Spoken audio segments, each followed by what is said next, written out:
Hello. నేను మీ YSR Sharma, Andhraprabha editor.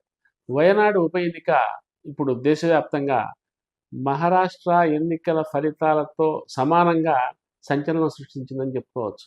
ఎందుకంటే అసలు ఆ ఉప ఎన్నిక వచ్చిందే కాంగ్రెస్ ఎంపీ రాహుల్ గాంధీ గారు ఆ సీటుని వదులుకోవటం వల్ల మళ్ళీ ఉప ఎన్నిక వచ్చింది.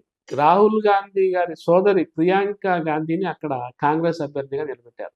ఆమె ఇదివరకు ఉత్తరప్రదేశ్, మధ్యప్రదేశ్, రాజస్థాన్, అట్లాగే తెలంగాణ తదితర రాష్ట్రాల్లో ఎన్నికల ప్రచారంలో పాల్గొన్నప్పటికీ ప్రత్యక్ష రాజకీయాల్లోకి దిగి ప్రత్యక్ష ఎన్నికల్లో మొదటిసారిగా ఆమె పోటీ చేస్తుండటం ఒక ఆసక్తికర పరిణామంగా దేశవ్యాప్తంగా అందరూ చూశారు.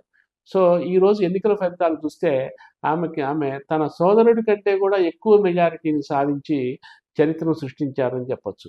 ముఖ్యంగా ఏంటంటే అసలు వయనాడ్ 2008లో కేరళలో నియోజకవర్గాల పునర్విభజన జరిగినప్పుడు వయనాడ్ లోక్సభ స్థానం ఏర్పడింది. సో అక్కడి నుంచి కూడా వయనాడ్లో కాంగ్రెస్ అభ్యర్థులై గెలుస్తూ వచ్చారు. సరే 2019, 2024లో రాహుల్ గాంధీ గారు 2 సార్లు ఎంపీగా ప్రాతినిధ్యం వహించారు. మొదటిసారి ఏమో ఫుల్ టైము 5 ఏళ్ళు ఆయన వయనాడ్ ఎంపీగా ఉన్నారు. 2024లో 2 చోట్ల నుంచి పోటీ చేయటం వల్ల 2 చోట్ల గెలిచి వయనాడు సీటుని వదులుకున్నారు.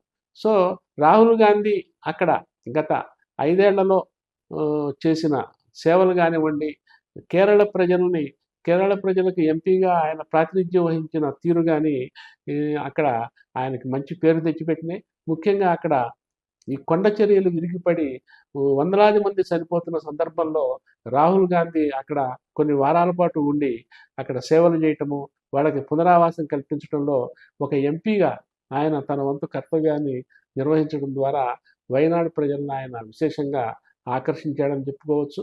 ప్రతిపక్ష హోదాన్ని సంపాదించడంతో రాహుల్ గాంధీ లోక్సభలో ప్రతిపక్ష నాయకుడిగా ఉండటం, ప్రతిపక్ష పాత్ర పోషిస్తూ ఆయన దేశవ్యాప్తంగా అనేక వర్గాలని ఆకర్షిస్తూ ఉండటం అనేది ఈ కేరళ వయనాడు ఉప ఎన్నికలో ప్రియాంక గాంధీకి పరోక్షంగా తోడ్పడిందని మనం చెప్పుకోవచ్చు.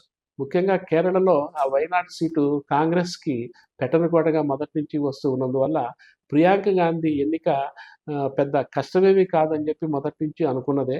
కాకపోతే ఆమె ఎంత మెజారిటీ సాధిస్తారు అనేదే అందరూ ఎదురు చూస్తున్న వ్యవహారము. ఎందుకంటే లోక్సభలో రాహుల్ గాంధీ, సోనియా గాంధీ ఉన్న సందర్భాలు చూసాము. ఇప్పుడు సోనియా గాంధీ గారు రాజ్యసభలో ఉన్నారు. మళ్ళీ ఇప్పుడు లోక్సభలో రాహుల్ గాంధీతో పాటు ఆయన సోదరి ప్రియాంక గాంధీ సహచర ఎంపీగా ఉంటారు. సో సోనియా కుటుంబం లేదా రాజీవ్ గాంధీ కుటుంబం నుంచి 2-3 పార్లమెంట్ ఉభయ సభల్లో ప్రాతినిధ్యం వహించడం మనం ఇక ముందు చూడబోతున్నాం.